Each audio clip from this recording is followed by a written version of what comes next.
And this would bring us to the idea of the construction of the mosques in the very first place. All the early mosques are built this way.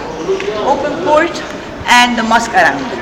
And this is because when the Islamic religion started in the year 600 AD in the Arabian Peninsula, the number of Muslims were very few.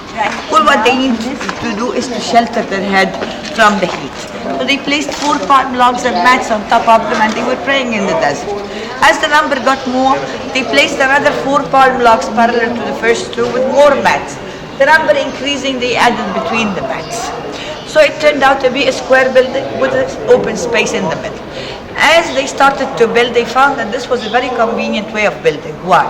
All the air and all the light is provided through the open court, and at the same time there are the 4 recesses around it, which is a space to shelter their heads from the heat.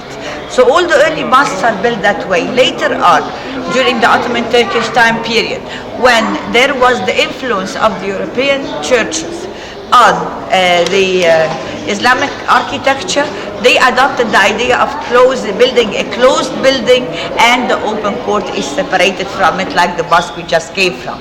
The building is all closed and the open court is a separate part.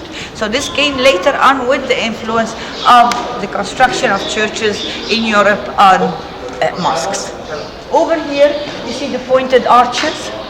And the pointed arches is one of the architecture that started in the Egyptian temples and then in the Coptic Christian churches, and then the idea of the pointed arches was taken later by the Muslims. If we talk about art in mosques, we are going to see that the Islamic art differs from one country to the other. It's not the same art. What you see in Egypt is different from what you see in Syria, from what you see in Morocco. Every country was influenced what was there pre to the Islamic time.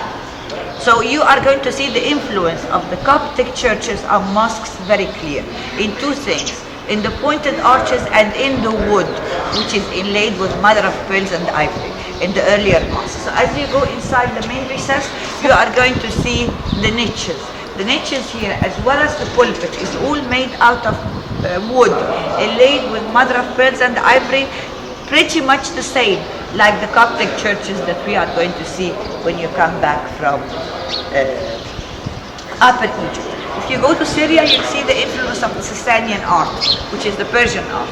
If you go to Morocco, you'll see the influence of the Moorish art. So in every country, you are going to get a different impression, a different feeling about the architecture and the decoration inside.